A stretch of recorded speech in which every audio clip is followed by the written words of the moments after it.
법무부 장관이 그러니까 공정과정위가 무너졌다고 그러는 거예요. 어디서 조작된 것까?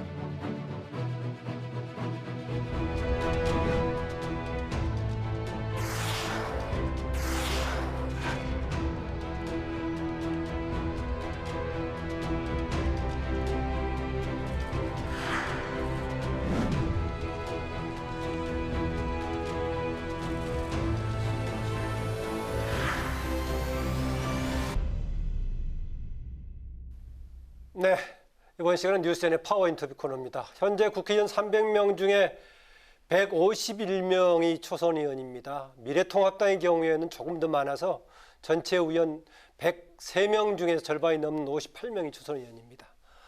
그중에서 오랜 현장 실무 경험과 집행력을 갖춘 정책 전문가로 또 초선 모임을 이끌면서 다양한 현안에 대해서 목소리를 내고 있는 분이죠. 통합당의 박수영 의원과 함께 얘기 나눠보겠습니다. 어서 오십시오. 어서 오세요. 네, 안녕하세요. 예. 그동안에 공직에 오랫동안 계셨죠? 네, 그렇습니다. 네. 30년여 년 공직에서 봉직을 했습니다. 예, 또 이후에 이제 교수로 활동도 하시고 글도 쓰시고 또 보수 진영의 싱크탱크에 보니까 대표도 맡고 그러셨더라고요. 네, 한반도 선진화재단 대표를 맡았었습니다. 예. 그래서 이제 행정 쪽에 주로 있었는데 행정만으로는 안 되고 정치로 풀어야 될 일이 있다. 이런 이제 기치를 내걸고 정치권에 진출하셨는데 지금 한 두세 달 돼가는데 해보니까 어떻습니까? 글쎄요, 이게 보니까 밖에서 볼 때는 국회의원이 뭐 맨날 노는 것 같고 바쁘지 않은 것 같은데 막상 들어와 보니까 굉장히 바쁘더라고요. 네. 네. 뭐 월화수목 금토일 할 거 없이 모든 일정이 7시에서 7시 반 사이에 시작을 하기 때문에 6시 이전에 준비를 해야 되는 네. 이런 상황에 직면해 있고요.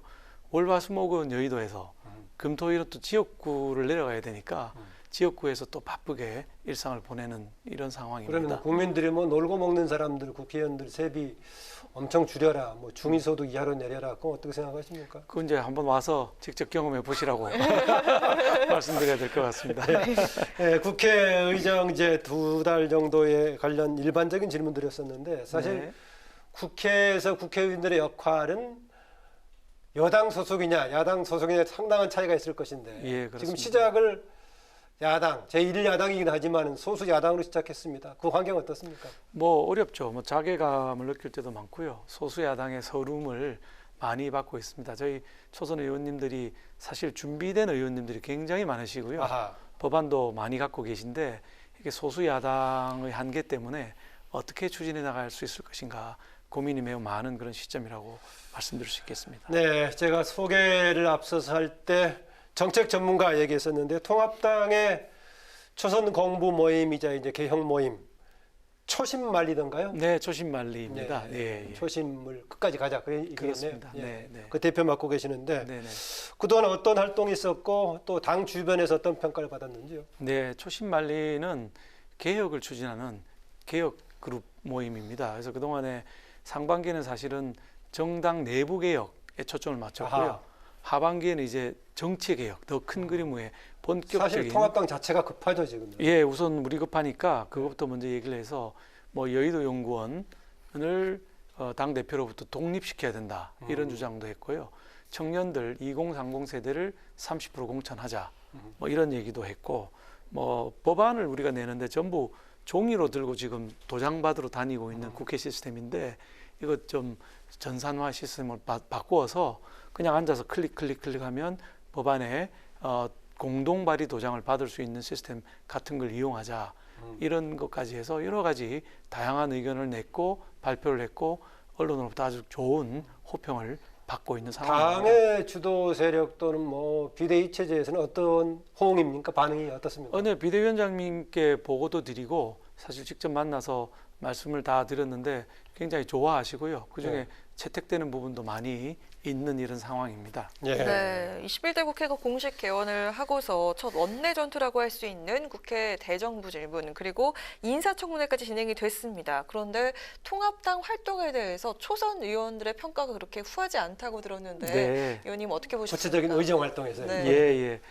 초선 의원님들이 눈높이가 굉장히 높습니다. 그리고 기대가 굉장히 크기 때문에 우리 당이 이제 소수야당 3분의 1밖에 안 되는 소수야당으로서 어렵게 이렇게 끌고 가는 걸 보니까 별로 마음에 들어하지 않는 기류가 있는 건 사실입니다. 근데 네.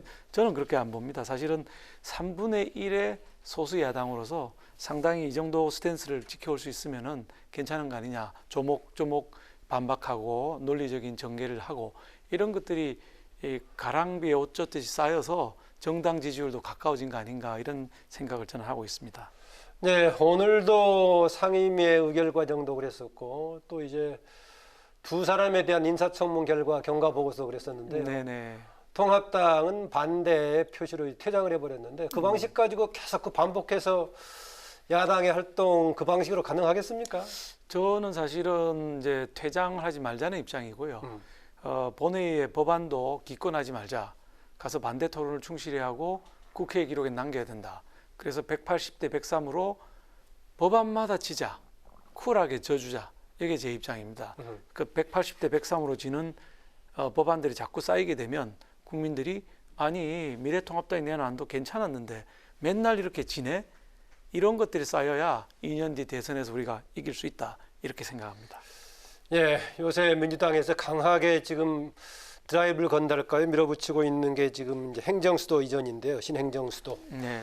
얘기인데 통합당은 여러 가지 이제 그 이번에 꺼낸 것에 대한 비판적인 발언이 다수는 이루고 있지만은 태도가 다양합니다. 그렇죠. 적극적으로 네. 검토하는 쪽도 있고 네, 뭐 다양한데 어떻게 개인적인 생각 어떻습니까? 그 우리 당에 여러 가지 의견 나오는 게 정당의 생명력이라고 생각합니다. 네. 우리는 뭐 금태섭 의원 징계하듯이 다른 얘기한다고 징계하는 정당이 아니니까요. 네. 저 개인적으로는 이 행정수도 이전 이런 문제에다가 연달아 개헌까지 하겠다 이런 얘기들이 지금 나오고 있지 않습니까? 네. 이 문제는 대통령께서 제기해야 될 그리고 국민적 합의를 이끌어야 될 큰 문제이지 원내대표가 불쑥 뜬금없이 이렇게 얘기하고 나아갈 과제는 아니다 이런 생각이 들고요.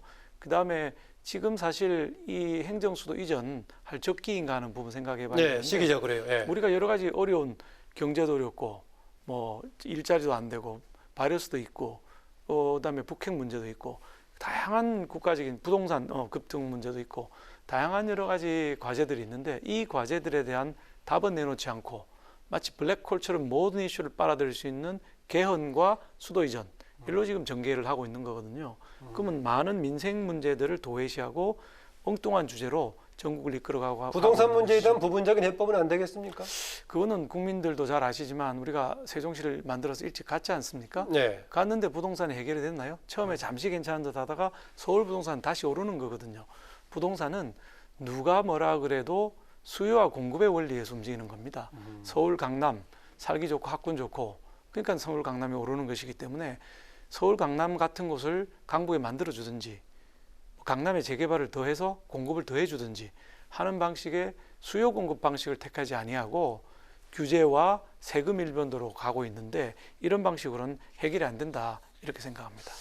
네, 최근에 이게 여러 가지 정책적으로 이제 뭔가 제도화 시켜야겠지만은 정책을 주도하는 사람들이 선도해야 된다 이런 입장에서 민주당에서는 일가구일주택 문제를 강조하고 있고 부동산 민주화라는 용어까지 나오고 있고 또 민주당 소속의 이재명 경기지사 지금 이제 내년 초까지인가요? 지금 간부급들은 실거주 한 채 빼고 하지 않으면 인사에 반영하겠다라고 밝혔습니다. 그렇습니다. 네. 어떻게 보십니까?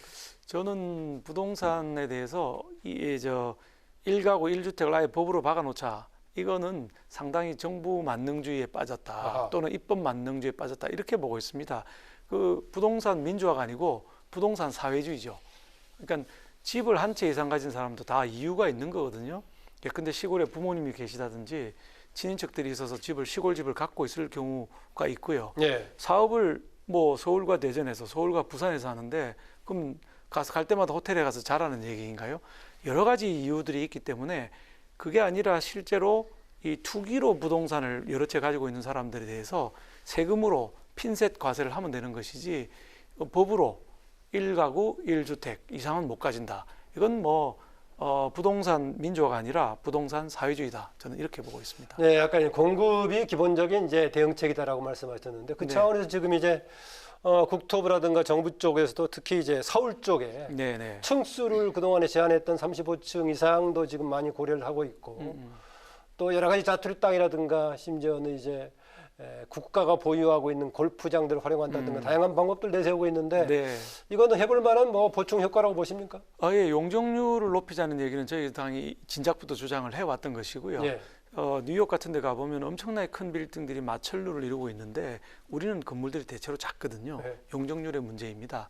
다만 이 용적률을 풀어주되 도심의 재개발, 재건축, 사람들이 살고 싶어하는 지역에 초점을 맞춰야지 엉뚱하게 외곽에 있는 골프장을 풀어서 하겠다.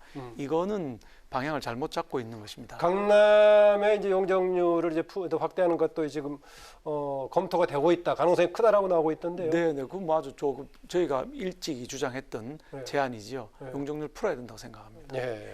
네, 제가 아까 단신에서도 언급을 했었는데요. 의원께서는 오늘 중대한 과실로 재보궐선거가 치러지는 경우에 해당 정당이 네. 아예 후보를 내지 못하게 하는 법안을 발의하셨는데 네, 그렇습니다. 국민의당과 정의당 의원들도 함께 이름을 다른 당도 올렸습니다.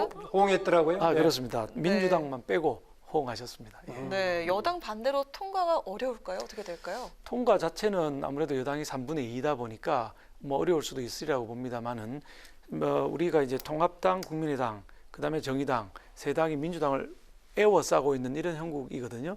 근데 민주당 그 당원들, 국회의원님들은 또 뭐 무슨 문제가 있냐면 본인들의 당헌에 들어 있는 거거든요. 이걸 법안을 반대하고 부인하게 되면 본인들의 당헌을 부인하는 꼴이 되기 때문에 상당히 곤혹스러운 위치에 처해 있을 것이고 막상 투표를 하게 되면 지난번에 추미애 장관 탄핵 때 2표 내지 6표가 이탈했다고 하는데 예. 몇 표가 뭐 이탈할 서로 건지 지켜봐야 될 것 민주당과 같습니다. 통합당 간의 계산 어느 쪽이 맞느냐 논란도 있던데. 예, 그렇습니다. 이거 한 1,000억 정도 드는 선거거든요.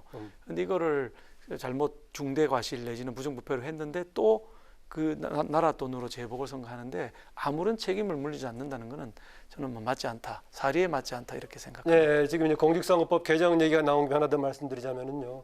현재 대통령의 경우에는 바로 이제 자리가 생기자마자 문제가 생기자마자 네, 60일 내에 선거하도록 돼 있죠. 네, 네, 네. 그래서 나머지 선거들은 전에 이제 개정을 해가지고 1년에 한 번만 보궐선거를 치르게 돼 그렇습니다. 있습니다. 잘못된 거라고 생각합니다. 그런데 이제 국회의원이라든가 지방선거의 경우에는 국회의원들 300명이니까 몇 사람 그대로 유고가 생겨도 상관없지만 서울시, 부산시장 이런 경우에 내년 4월까지 기다리도록 한다는 게 조금 문제가 있어 보이는데. 많죠. 자치단체 장은 그 조항에서 빼내야 된다고 생각합니다. 원래 10월과 4월에 2번 하던 것을 그랬죠, 개정. 4월로 한 번으로 몰았습니다. 15년에 개정했죠. 예, 개정해서 몰았는데 모든 공직선거를 몰다 보니까 지자체장까지 들어가게 됐는데 장의 경우는 의원 한 사람하고 300분의 1하고는 다른 의미거든요. 네. 그래서 저는 지자체장은 떼내서 4월과 10월에 2번 선거를 치를 수 있도록 공직선거법 개정이 필요하다 이렇게 생각합니다. 아, 예. 뭐 그건 생각해 볼 수 있는 부분 같아요. 왜냐하면은 서울시, 부산시 정도 워낙 규모가 뭐 큰 그렇습니다. 단체장인데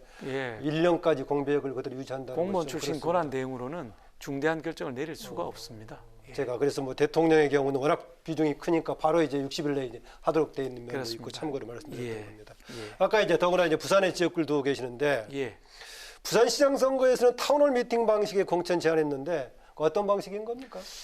지금까지 방식하고 전혀 다른 방식으로 뽑아보자. 그러니까 18개 선거구에 다니면서 당원과 주민들을 모아놓고 토론을 벌이는 거예요. 끝장 토론을. 무조건 질문을 다 받고 답변을 하는 형태로 18개 선거구를 전부 도는 겁니다. 이래서 그중에 누가 똑똑하고 누가 비전을 갖고 있고 누가 열정을 가지고 있는지를 주민들이 판단할 수 있도록 기회를 제공하자는 이런 의미입니다. 네, 전에는 이제 TV 등에서 뭐 슈퍼스타 K 이런 거 나오니까 수습계 방식으로 나왔는데 이번에 보니까 주호영 원내대표는 미스트롯 방식 얘기하던데 그렇다고 네네. 어떤 차이가 있습니까? 뭐 결국 목표하는 바는 똑같다고 생각합니다. 무한 경쟁을 통해서 숨은 보석을 발견하자 이런 것이거든요. 전에처럼 아름아름으로 선거하고 TV 토론 한 번 하고 투표하는 방식 이거는 아무런 감동을 주지 못하고 훌륭한 인물을 찾아내지 못한다고 생각합니다. 예, 이제 당에서 초선 모임들 주도하고 계시는데 제가 앞서 지금 오늘 시작할 때 통합당은 58명이지만은 전체 네네. 의원들 300명 중에서는 151명 그것도 절반이 조금 넘는다라고 그렇습니다. 했었는데 예, 그렇습니다. 다른 당 초선 의원들도 만나봤었죠. 물론이죠. 예. 만나보니까 어떻습니까? 21대 국회에서 새로 진입한 초선 의원들을 통해서 뭔가 새롭게 국회를 리셋할 수 있다고 보시면 어떻습니까? 저는 뭐 그럴 가능성이 충분히 있다고 보고요. 이제 앞으로 한 달 정도면 이해찬 대표께서 물러나시고 다른 이제 대표가 오시게 되는데 그러면은 훨씬 더 우리 부드럽게 초선들 간의 대화가 오갈 수 있을 거라고 보고 있습니다. 네. 최근에는 그래도 그 조사마다 좀 다르긴 합니다만은 통합당의 지지율이 조금 올랐습니다. 네, 상대적으로 물론 경쟁 상대의 민주당이 내려간 점도 있지만은 그동안에 김종인 비대위 체제가 들어오면서 뭔가 좀 변화가 있다고 보십니까? 네, 안정적으로 당이 운영되고 있고요. 이제 우리 전략이 길거리로 나간다 이런 게 아니고 국회 안에서 쿨하게 져주는 방식인데 이게 쿨하게 져주고 있다. 예, 쿨하게 져주는 방식이 중도 5%를 땡겨올 수 있다. 우리 지난번 대선에서 총선에서 8.4%를 졌거든요. 그냥 5%만 우리 쪽으로 오면 이긴다 이렇게 보고 있습니다. 그러려면 네. 쿨하게 져야 됩니다. 예. 네, 앞으로 21대 국회에서 꼭 이루고 싶은 목표 그리고 또 뭐 어떤 부분에 주안점을 두고 활동을 하실 계획인지 마지막으로 말씀 부탁드릴게요. 뭐 저는 보수 정당을 애정하는 정당으로 만들고 싶습니다. 예. 보수의 가치가 자유와 공동체인데 이 가치는 매우 좋은데 메신저들의 문제가 있었거든요. 이제는 좀 쿨하고 댄디하고 뭐 합리적이고 부드럽고 좀 잘생기고 이런 사람들이 메신저로 나와서 보수의 가치를 많이 선양을 시키고 그게 애정하는 정당으로 연결되도록 하는 일에 온 힘을 다 쏟을까 합니다. 예. 박 의원님 오늘 고맙습니다. 감사합니다. 고맙습니다. 예, 뉴스제니 파워 인터뷰 지금까지 미래통합당의 박수영 의원과 함께했습니다.